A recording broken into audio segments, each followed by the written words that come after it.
பேசியிருக்கிற அனைவருமே இந்த ஆட்சியினுடைய அலங்கோலங்களை அன்பு தம்பி ரவிக்குமார் அவர்கள் எப்படியெல்லாம் இந்த ஆட்சி நடக்குது, எப்படியெல்லாம் ஸ்டாலின் உங்களை ஏமாத்திருக்காங்க விவரத்தை சொல்லியிருக்கிறார். ரத்தன சுருக்கமாக அன்பு தம்பி சாமிநாதன் அவர்கள் இந்த ஆட்சியிலே நடக்கிற போதை கலாச்சாரத்தை பற்றி சொல்லியிருக்கிறார்.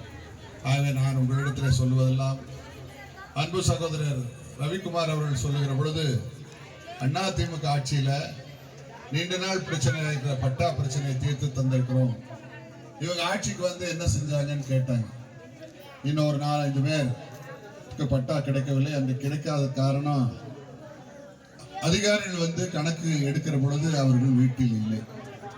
அது சம்பந்தமா நாளையே சம்பந்தப்பட்ட துறையினுடைய அறிவாலயத்தில் பேசி உடனடியாக நடவடிக்கை எடுக்கப்படும் என்ற உத்தரவாதத்தை மட்டும் சொல்லி இந்த ஆட்சியில ஒன்றும் நடக்கல. தம்பி சொன்னது போல 1000 ரூபாய் கிடைக்கல, கேஸ் மானியம் கிடைக்கல. இப்போ குடிநீர் பிரச்சனைக்கு ஒரு திட்டத்தை போட்டிருக்கிறார். என்ன திட்டம்? அம்ருத் திட்டம். நல்ல பவானி ஆத்துல ஆறு இந்த பேரூராட்சி என்னுடைய மையத்தில் ஓடுது. இந்த பக்கம் மக்கள் இருக்கிறாங்க, அந்த பக்கம் மக்கள் இருக்கிறாங்க. குடிப்பதற்கு நல்ல தண்ணீர் உங்களுக்கு கிடைச்சிட்டு இருந்தது. இப்ப புதுசா டேங்க் கட்டி